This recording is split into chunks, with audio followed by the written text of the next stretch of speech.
નમસ્કાર વિદ્યાર્થી મિત્રો, આજે આપણે ચેપ્ટર 3 દ્વિચલ સુરેખ સમીકરણનું બીજું સ્વાધ્યાય એટલે કે સ્વાધ્યાય 3.2 એના પહેલા દાખલા વિશે ચર્ચા કરીશું. તો પહેલા દાખલામાં આપણે પૂછવામાં આવ્યું છે કે નીચેની સમસ્યાઓ પરથી સુરેખ સમીકરણ યુગ્મ બનાવો. એટલે આપણે જે પણ કંઈ કોયડા આપેલા છે એના ઉપરથી સૌપ્રથમ આપણે દ્વિચલ સુરેખ સમીકરણ યુગ્મ બનાવવાનું છે અને તેમનો ઉકેલ આલેખની રીતે આપણે મેળવવાનો છે. તો એમાં આપણે પહેલો દાખલો આપેલો છે કે ધોરણ 10ના કુલ 10 વિદ્યાર્થીઓએ ગણિતના કોયડાની સ્પર્ધામાં ભાગ લીધેલ છે. ધોરણ 10ના કુલ 10 વિદ્યાર્થીઓ, એમાં છોકરાઓ છે અને છોકરીઓ પણ છે.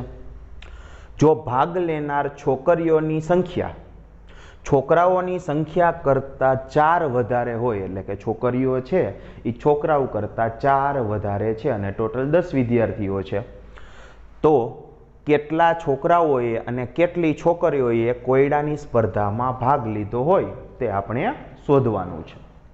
તો સૌથી પહેલાં આપણે દ્વિચલ સુરેખ સમીકરણ યુગ્મ એટલે કે 2 સમીકરણ બનાવવા પડશે. પછી આપણે ગઈકાલના વિડીયોમાં શીખ્યા એ મુજબ આપણે એ સમીકરણ ઉપરથી આલેખ દોરવાનો છે અને એ આલેખ જ્યાં પણ છેદશે અથવા ન છેદે એના ઉપરથી આપણે એનો જવાબ મેળવીશું. તો સૌપ્રથમ આપણે દ્વિચલ સુરેખ સમીકરણ બનાવીએ. તો આપણે સૌપ્રથમ ધારી લઈ 2 ચલથી, તો કે ધારો કે છોકરીઓની સંખ્યા x અને છોકરાઓની સંખ્યા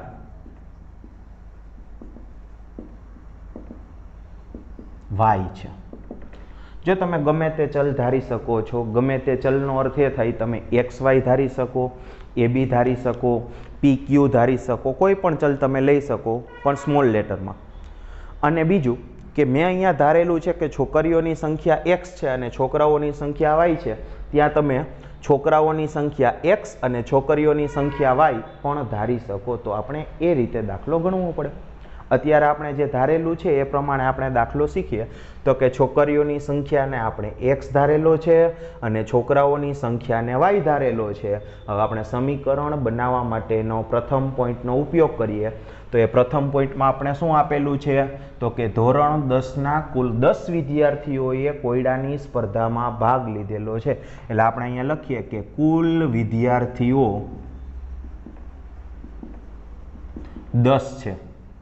તો આપણું સમીકરણ શું બને, તો કે છોકરીઓની અને છોકરાઓની સંખ્યાને તમે ભેગા કરો એટલે 10 વિદ્યાર્થી છે, એટલે કે x + y બરાબર 10. આને આપણે પ્રમાણિત સ્વરૂપમાં લખીએ તો x + y - 10 બરાબર 0. આ સમીકરણ નંબર 1. ચાલો સમજાણું વિદ્યાર્થી મિત્રો. તો હવે આપણે બીજું સમીકરણ મેળવીએ. તો બીજું સમીકરણ માટે આપણે પોઈન્ટ શું આપેલો છે કે જો ભાગ લેનાર છોકરીઓની સંખ્યા છોકરાઓની સંખ્યા કરતાં 4 વધારે છે, તો આપણે એ લખીએ કે છોકરીઓની સંખ્યા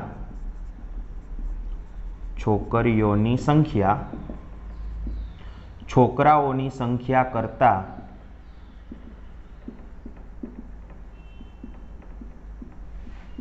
4 વધારે છે.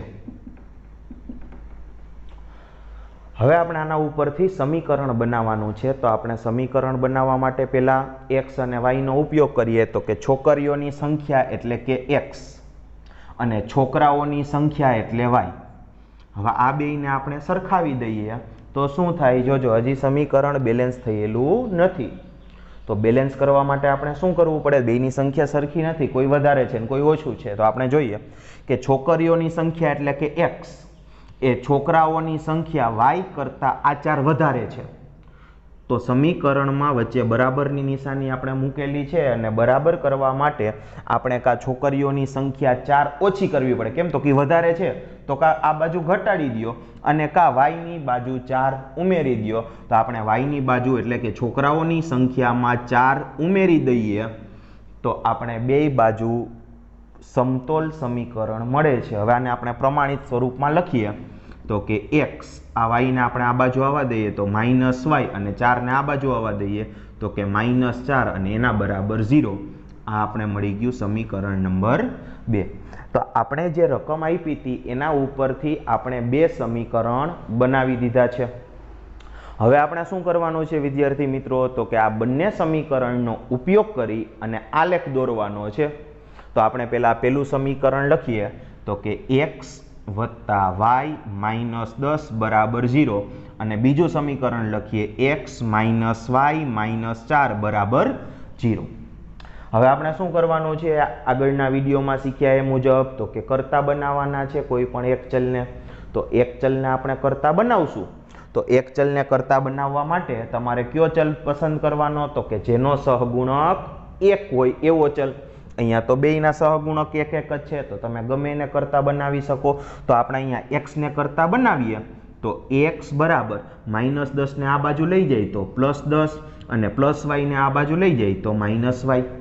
એવી જ રીતે આપણે આ બીજા સમીકરણમાં પણ x ને કરતા બનાવીએ તો કે x બરાબર -y આ બાજુ જઈએ તો +y અને -4 આ બાજુ જઈએ તો +4. ચાલો બે સમીકરણમાં કરતા બની ગયા છે. તો હવે આપણે બિંદુ મેળવવા પડશે. તો એના માટે આપણે x ની અને y ની કિંમતો લેવી પડશે.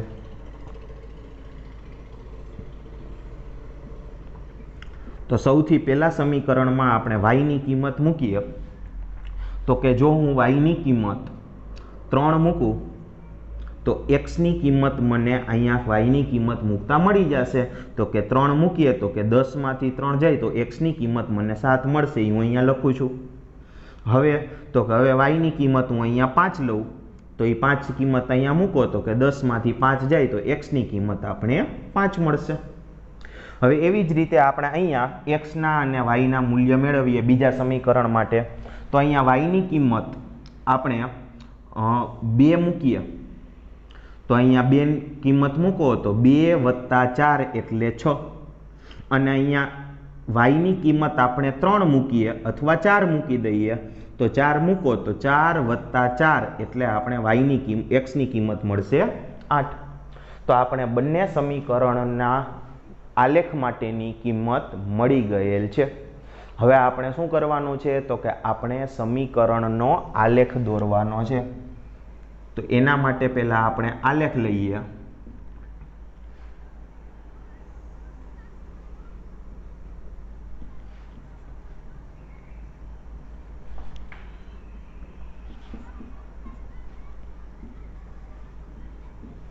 અહીંયા આપણે પ્રમાણ માપ લખીએ તો કે પ્રમાણ માપ x અક્ષ પર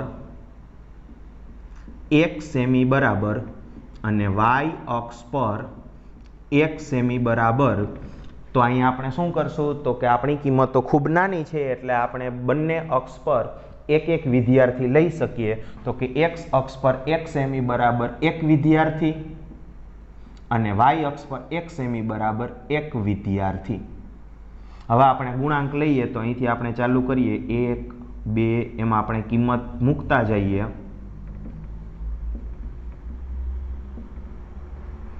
એવી જ રીતના y ઉપર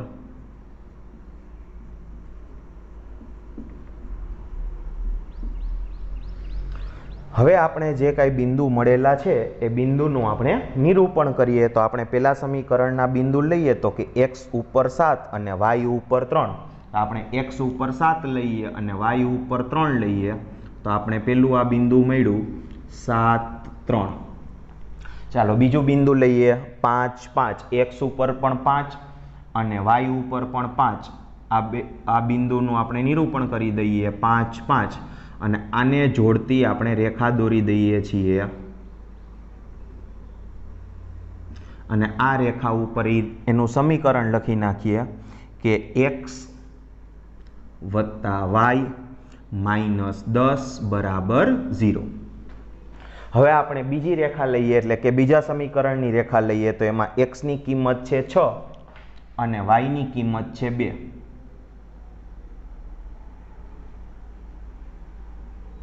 હવે આપણે બીજી કિંમત લઈએ x ની કિંમત છે 8 અને y ની કિંમત છે 4. તો એ બિંદુ અહીંયા આવશે 8 4. હવે એને જોડતી આપણે રેખા દોરીએ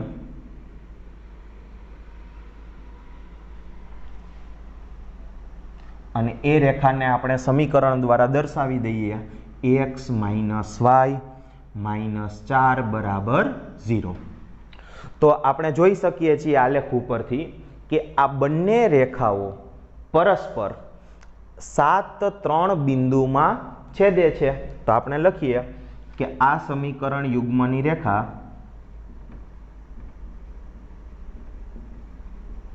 બિંદુ 7 3 પાસે પરસ્પર છેદે છે. તેથી આપણે x યામ લઈએ તો આપણે 7 મળશે તથા y યામ લઈએ તો આપણે 3 મળશે. એટલે કે આપણે x ની અને y ની કિંમત આલેખ ઉપરથી મળી ગઈ છે. x બરાબર 7 અને y બરાબર 3. તો હવે આપણે x અને y શું ધારેલું છે તો કે x એટલે છોકરીઓની સંખ્યા અને y એટલે છોકરાઓની સંખ્યા. તો આપણે નીચે જવાબ લખી નાખીએ કે આમ છોકરીઓની સંખ્યા 7 અને છોકરાઓની સંખ્યા 3 મળે. તો વિદ્યાર્થી મિત્રો, આપણે આ દાખલો અહીંયા પૂરો કરેલો છે, પણ આ દાખલાનો જવાબ આપણે સાચો છે કે ખોટો છે એ આપણે તાળો મેળવી શકીએ છીએ. તો એ તાળો આપણે કઈ રીતના મળશે તો કે આપણે અહીંયા છોકરીઓની સંખ્યા 7 મળેલી છે અને છોકરાઓની સંખ્યા 3 મળેલી છે, એટલે કુલ વિદ્યાર્થીઓ થઈ ગયા 10 અને આપણે અહીંયા રકમમાં કુલ વિદ્યાર્થીઓ 10 જ આપેલા હતા. બરાબર. બીજી રીત છે કે જો ભાગ લેનાર છોકરીઓની સંખ્યા છોકરાઓની સંખ્યા કરતાં 4 વધારે છે, એનો અર્થ થયો કે છોકરીઓની સંખ્યા છે એ છોકરાઓની સંખ્યા કરતાં 4 વધારે હોવી જોઈએ. તો છોકરાઓની સંખ્યા 3 છે, એમાં 4 આપણે વધારી દઈએ તો 3 + 4 એટલે આપણે છોકરીઓની સંખ્યા આપણે 7 મળી જાય છે. એનો અર્થ થયો કે આપણો દાખલો સાચો છે.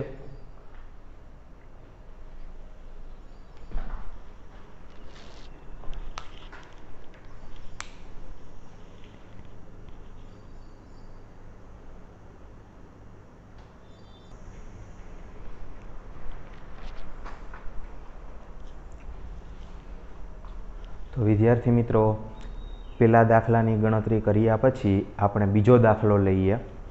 તો બીજા દાખલામાં આપણે આપેલું છે રકમ એ જ છે કે આપણે સમીકરણ યુગ્મ બનાવવાનું છે અને એને આલેખની રીતે ઉકેલવાનું છે. તો આપણે લઈએ કે 5 પેન્સિલ અને 7 પેનની કુલ કિંમત 50 રૂપિયા છે અને એ જ કિંમતવાળી 7 પેન્સિલ અને 5 પેનની કુલ કિંમત 46 રૂપિયા છે. તો આપણે એક પેન્સિલ અને એક પેનની કિંમત શોધવાની છે. તો આપણે બે ચલ લેવા પડશે અને આપણે લઈએ છીએ એ મુજબ x અને y. તો આપણે એ બે ચલ લઈએ તો એ ધારવા માટે આપણે બે વસ્તુ આપેલી છે, પેન્સિલ અને પેન. તો આપણે સૌ પ્રથમ ધારી લઈએ તો કે ધારો કે એક પેન્સિલની કિંમત x રૂપિયા અને એક પેનની કિંમત y રૂપિયા છે. ચાલો આપણે બે ચલ ધરાઈ ગયા છે, x અને y. તો હવે આપણે આગળ શું કરવાનું છે તો કે સમીકરણ બનાવવાના છે. તો સમીકરણ બનાવવા માટે આપણે શું કરવાનું તો કે સમીકરણ બનાવવા માટે આપણે રકમનો ઉપયોગ કરવાનો અને એમાંથી આપણે બે વિધાન મેળવવાના છે અને એનો ઉપયોગ કરવાનો છે. તો આમાં આપણે પહેલું વિધાન કયું આપેલું છે તો કે 5 પેન્સિલ અને 7 પેનની કુલ કિંમત 50 રૂપિયા છે. તો આપણે સમીકરણ મેળવીએ તો કે 5 પેન્સિલ એટલે 5x, 7 પેન એટલે +7y અને એની કિંમત આપેલી છે 50 રૂપિયા. આને આપણે અત્યારે પ્રમાણિત સ્વરૂપમાં ફેરવીએ તો 5x + 7y - 50 બરાબર 0 અને આપણે આને કહીએ દઈએ સમીકરણ નંબર 1. તો જો હવે એ જ રીતના આપણે બીજું સમીકરણ બનાવવું હોય તો એના માટેનો આપણે અહીંયા મુદ્દો આપેલો જ છે. 7 પેન્સિલ અને 5 પેનની કુલ કિંમત 46 રૂપિયા છે. એટલે હવે આપણે લઈએ 7 પેન્સિલ એટલે 7x, 5 પેન એટલે +5y અને એની કુલ કિંમત છે 46 રૂપિયા. તો હવે આપણે આગળ શું કરવાનું છે તો કે પ્રમાણિત સ્વરૂપમાં ફેરવીએ તો 46 ને આ બાજુ લઈ જઈ તો કે 7x + 5y - 46 બરાબર 0. આ સમીકરણ નંબર 2. તો આપણે જે પહેલો પ્રશ્ન પૂછેલો હતો કે સમીકરણ બનાવો તો આપણે સમીકરણ બનાવી દીધા છે અને હવે આપણે એને ઉકેલવાના છે. તો ઉકેલવાના કઈ રીતે ઉકેલવાના છે તો કે આલેખની રીતે ઉકેલવાના છે. તો આપણે આલેખની રીતે ઉકેલવા માટે બંને સમીકરણના બિંદુઓ મેળવીએ. તો પહેલું સમીકરણ લઈએ 5x + 7y - 50 બરાબર 0 અને બીજું સમીકરણ લઈએ 7x + 5y - 46 બરાબર 0. હવે આપણે કોઈ પણ એક ચલને કરતા બનાવીએ પણ મેં તમને આગળ કીધું એ મુજબ કરતા કોને બનાવવાના તો કે જેનો સહગુણક 1 હોય એને ઈ ચલને કરતા બનાવવા માટે આપણે પ્રાથમિકતા આપીએ છીએ. તો અહીંયા તો બેમાંથી એક પણ ચલનો સહગુણક 1 નથી તો આમાં આપણે કરતા કોને બનાવી શકીએ તો કે કોઈ પણ ચલને. બેમાંથી કોઈ પણ ચલને તમે કરતા બનાવી શકો છો. તો આપણે અહીંયા x ચલને કરતા બનાવીએ છીએ અને y ચલ અને અચળ પદને બરાબરની ઓલી બાજુ જવા દઈએ તો અહીંયા વધશે 5x બરાબર -50 આ બાજુ જાય તો +50 + 7y આ બાજુ જાય તો -7y. હવે તો કે 5 ને આપણે છેદમાં જવા દઈએ તો કે x બરાબર 50 - 7y છેદમાં 5. તો અહીંયા x આપણે કરતા બની ગયા છે. એવી જ રીતે આપણે બીજા સમીકરણમાં પણ કોઈ પણને કરતા બનાવી શકીએ પણ થોડુંક શીખવા માટે પ્રેક્ટિસ થાય એ માટે આપણે અહીંયા y ને કરતા બનાવીએ છીએ. જો અહીંયા x ને કરતા બનાવીને હું દાખલો કરાવું છું અને અહીંયા y ને કરતા બનાવીને દાખલો કરાવું છું. તમે તમારી જાતે અહીંયા y ને કરતા બનાવીને અને અહીંયા x ને કરતા બનાવીને દાખલો કરી શકો છો. જવાબ સરખો જ આવશે. તો અહીંયા આપણે લઈએ તો અહીંયા આપણે y ને કરતા બનાવીએ છીએ તો કે 5y બરાબર -46 છે એ આ બાજુ જશે તો +46 અને 7x છે એ બરાબરની ઓલી બાજુ જશે તો -7x અને 5 ને આપણે છેદમાં જવા દઈએ તો y બરાબર 46 - 7x છેદમાં 5. તો આપણે બેયમાં કરતા બની ગયા છે. પહેલા સમીકરણમાં આપણે x ને કરતા બનાવ્યા અને બીજા સમીકરણમાં આપણે y ને કરતા બનાવેલા છે. હવે આપણે બંનેની કિંમતો મેળવવાની છે જે આપણે આલેખમાં જરૂર પડશે. તો આપણે અહીંયા કિંમત મેળવવા માટે સૌપ્રથમ બોક્સ દોરીએ અને આપણે બંનેની બબે કિંમત મેળવશું x અને y. એવી જ રીતે અહીંયા પણ આપણે બબે કિંમત મેળવશું. તો સૌપ્રથમ પહેલા આલેખમાં એટલે કે પહેલા સમીકરણમાં આપણે y ની કિંમત મૂકવાની છે કે જેથી કરીને આપણે x ની કિંમત મળશે. તો y ની કિંમત આપણે કઈ મૂકવાની છે તો કે બિલોંગ્સ ટુ r એટલે કે કોઈ પણ વાસ્તવિક સંખ્યા તમે ત્યાં મૂકી શકો છો. પણ જો તમે કોઈ પણ વાસ્તવિક સંખ્યા ત્યાં મૂકશો તો છેદમાં 5 હોવાથી દર વખતે છેદ ઉડશે નહીં તો અપૂર્ણાંક સ્વરૂપ આવશે જેનું આલેખીય નિરૂપણ આપણા માટે થોડુંક અઘરું બને. તો આપણે અઘરું નથી બનાવવું, આપણે એને સહેલું બનાવવું છે.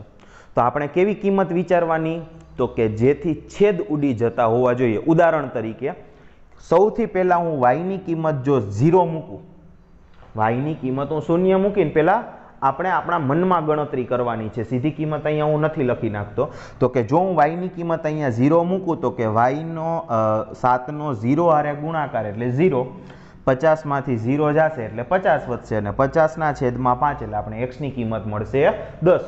તો એ અપૂર્ણાંક મળ્યા નહીં તો આપણે અહીંયા y ની કિંમત 0 લઈએ તો આપણે x ની કિંમત મળે છે 10.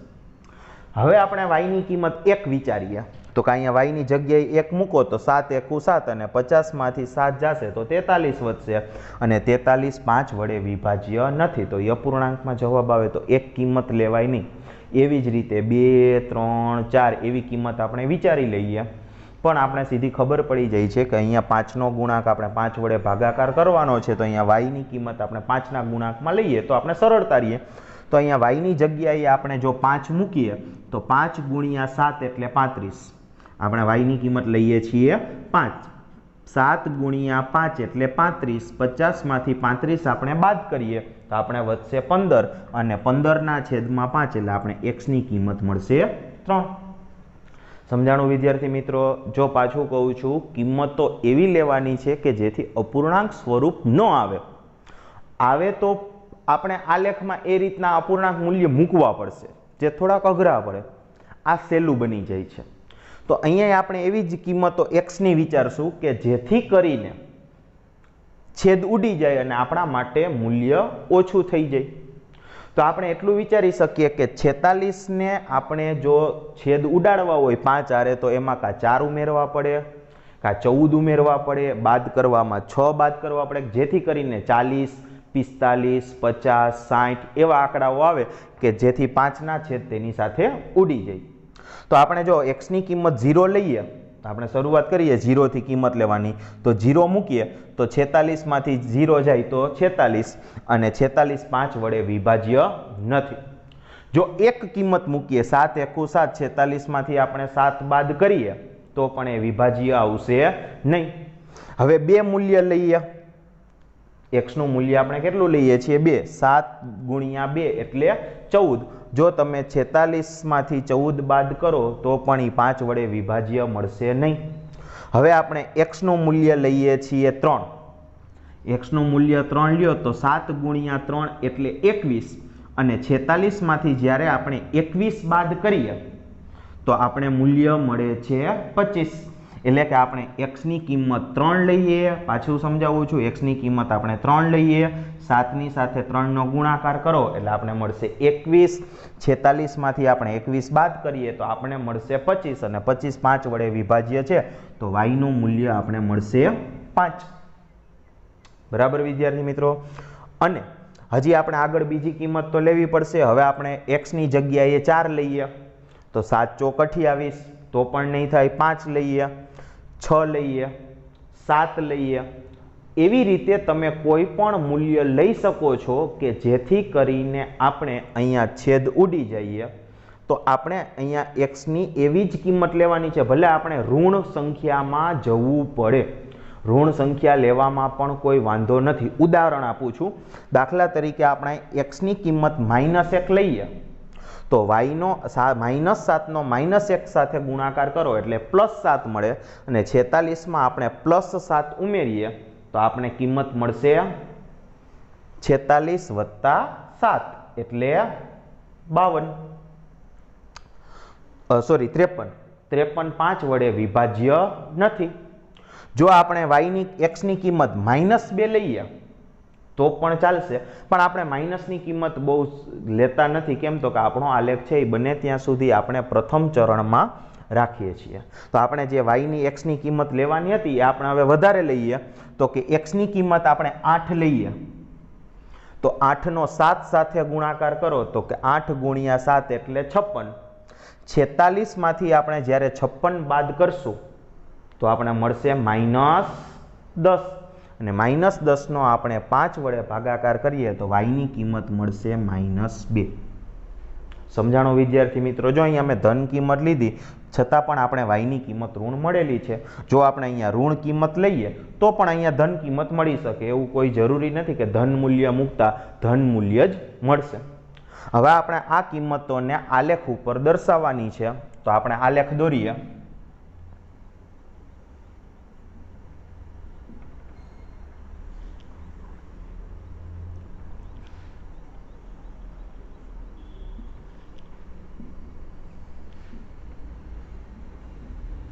પ્રમાણમાપ લખીએ તો કે પ્રમાણમાપ x અક્ષ પર 1 સેમી બરાબર y અક્ષ પર 1 સેમી બરાબર. તો અહીંયા આપણે પ્રમાણમાપ કેવું લઈએ તો કે આંકડાઓ બહુ ખૂબ જ એની કિંમત નાની હોવાથી આપણે એક એકમ લઈ શકીએ, પણ અહીંયા એકમની જગ્યાએ આપણે લખીએ x અક્ષ પર 1 સેમી બરાબર 1 રૂપિયો અને y અક્ષ પર 1 સેમી બરાબર 1 રૂપિયો અને એ જ કિંમતને આપણે આલેખ ઉપર દર્શાવી દઈએ.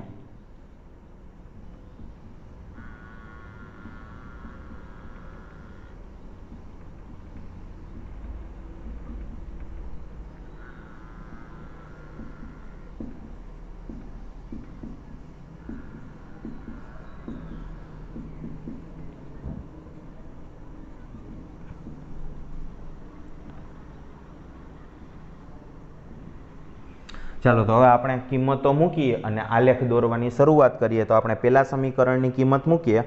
x યામ 10 અને y યામ 0, એટલે x યામ આપણે 10 લઈએ અને y યામ 0 લઈએ તો અહીંયા આવશે કિંમત એની. તો આપણે અહીંયા લખીએ 10 0.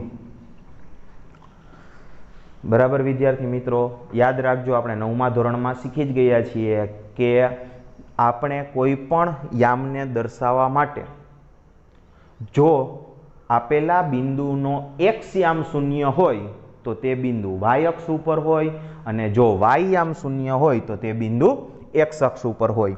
હવે આપણે બીજી કિંમત એટલે કે બીજું બિંદુ દર્શાવીએ. x ઉપર 3 અને y ઉપર આપણે લેવાના છે 5. તો આપણે આ બીજું બિંદુ દર્શાવીએ કે જેની કિંમત છે 3 5 અને આપણે એને જોડી દઈએ અને સમીકરણ દર્શાવી દઈએ. તો કે આ રેખા કયા સમીકરણની છે? તો કે 5x વત્તા 7y માઇનસ 50 બરાબર 0. તો ચાલો આપણે પહેલા સમીકરણની રેખા મળી ગઈ. હવે આપણે બીજા સમીકરણની રેખા દોરીએ. તો પહેલું બિંદુ છે 3 5, x ઉપર 3 y ઉપર 5, જ્યાં આપણે આ બિંદુ મળેલું જ છે. પછી બીજું બિંદુ લઈએ x ઉપર 8, તો આપણે x ઉપર 8 લઈએ અને y ઉપર લઈએ -2, તો y ઉપર -2 એટલે નીચે આવશે આ બિંદુ 8 -2. હવે આ બેને જોડતી આપણે રેખા દોરીએ.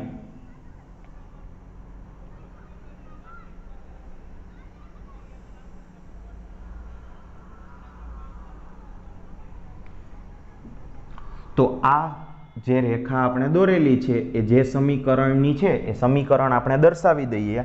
તો કે 7x વત્તા 5y માઇનસ 46 બરાબર 0. તો આપણે આલેખ ઉપરથી એટલી ખબર પડે છે કે આ બંને રેખાઓ 3 5 બિંદુમાં છેદે છે. એટલે આપણે લખીએ સમીકરણ યુગ્મની રેખાઓ બિંદુ 3 5 પાસે પરસ્પર છેદે છે. તેથી x બરાબર 3 અને y બરાબર 5. તો આપણે જે x ની અને y ની કિંમત જોતી હતી તે આપણે મળી ગઈ છે. પણ આપણે x અને y ની કિંમત રકમમાં નથી પૂછેલી. આપણે તો પેન્સિલની અને પેનની કિંમત શોધેલી મેળવવાની છે. તો આપણે એના ઉપરથી કિંમત લખી શકીએ કે આમ એક પેન્સિલની કિંમત 3 રૂપિયા અને એક પેનની કિંમત 5 રૂપિયા મળે. બરાબર વિદ્યાર્થી મિત્રો, તો ધ્યાનથી દાખલો જોઈ લેજો. અત્યાર સુધીમાં અપૂર્ણાંકવાળો આ એક જ દાખલો આપણે આપેલો છે અત્યાર સુધીમાં. તો ધ્યાનથી જોજો.